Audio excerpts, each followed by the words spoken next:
सावित्री बजाज जी, आपके पास तमाम केसेस आए होंगे। इस केस में इन्वेस्टिगेशन जिस तरह से की गई, हम शुरू से देखें, बार बार जो बात हो रही है कि पुलिस ने लापरवाही की, और एक छोटा बच्चा भी बता देगा जिसका थोड़ा भी विवेक होगा, जिसे दुनियादारी की थोड़ी भी समझ होगी, क्या महिलाओं से जुड़ा हुआ केस होता है, इसी वजह से पुलिस थोड़ा सा हल्के में लेती है? मैं ये समझना चाह रही हूं। पैनल में हमने स्पेशली फीमेल्स भी रखी, और मैं जरूर चाहूंगी कि हम सब अपने अपने राजनीतिक दल जो हैं उनसे ऊपर उठकर आज बहुत बहुत साफ बात होनी चाहिए। इसलिए मैं आपसे पूछ रही हूं, क्या महिलाओं के मामलों में संवेदनशीलता की कमी रहती है?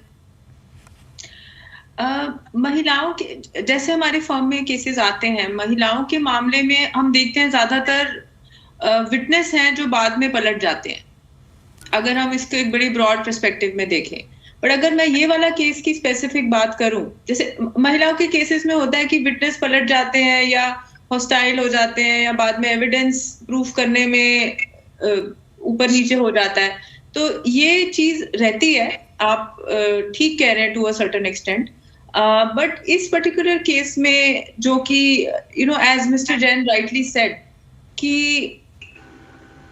31st मतलब न्यू ईयर ईव वाले दिन, जब सबको पता होता है कि ज्यादातर गाड़ियां ड्रंकन ड्राइविंग होंगी, पुलिस एक्स्ट्रा चौकन्नी हुई होती है उस दिन। हाँ। उस केस में 12 से 13 किलोमीटर गाड़ी ले जाना, इससे साफ ही पता लगता है, जैसे as we said prevention is better than cure.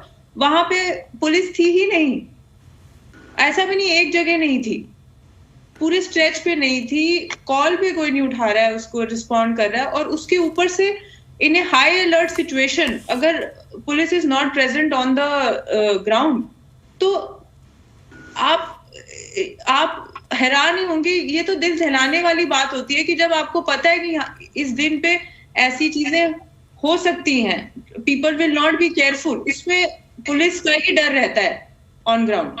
और अगर पुलिस के डर की ही कमी रह जाएगी तो फिर क्या कह सकते हैं, क्या बचेगा उसके बाद सोसाइटी में? ये कल्चरल इशू है।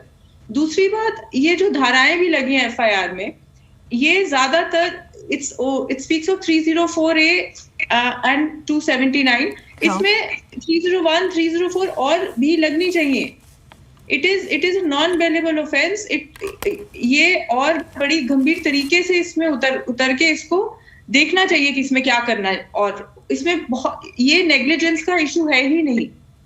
यहाँ पे अगर आप किसी बॉडी को ड्रैग कर रहे हो 10 to 12 kilometres, it can not be negligence. अगर हिट एंड रन होता है तो आप एक सेकंड को फिर भी सोच सकते हो, पर या तो हिट रन के साथ आप ड्रैग कर रहे हो बॉडी को। अगर आपके टायर पे एक स्टिकर भी चिपक जाता है, आपको पता है this is a whole life we are talking about, जो आपकी गाड़ी के साथ जा रही है। It is minimum non bailable and minimum imprisonment should be considered is there right now, but which is wrong. It should be non-bailable 304 and at least 301 and maybe even 302, at least FIR में तो लगनी चाहिए for it to be seen in that manner, कि इसकी proceeding तो उस manner में चले कम से कम। 279 सार्वजनिक जगहों पर लापरवाही से गाड़ी चलाना, 304 गैर इरादतन हत्या, 304A लापरवाही से मौत, 120B षड्यंत्र रचना। प्रेशर के बाद कुछ ऐड की गई, वरना तो थाने से बेल हो जाती, ऐसी धाराएं लगाई गई थी। एग्जैक्टली ये तो आप 304, 301 कम से कम नॉन बेलेबल धाराएं तो है। आप ऐसे ऑफेंस में बेलेबल धारा लगा कैसे सकते हैं? इवन एट द आउटसेट भी कैसे लगा सकते हैं? इससे तो पता लगता है कि it's not a case of hit and run, it's a case of hit, dragging, then not knowing what to do, and then thinking कि अब क्या करें, जब आप जब वो गाड़ी छोड़ के जा रहे हैं तो आपको बॉडी नहीं दिख रही है उस गाड़ी के साथ। अलग अलग थ्योरीज भी हैं। उसमें ये भी कहा गया कि जिसकी गाड़ी इन्होंने ली थी, ये फिर रात को जाते हैं, वहां पर गाड़ी साफ की जाती है, जो ड्राइविंग सीट वाला जो टायर है पहला, उसमें मांस के लोथड़े थे, उन्हें साफ भी किया गया। ऐसी भी बातें आ रही, तब तो इन्वेस्टिगेशन का पार्ट है।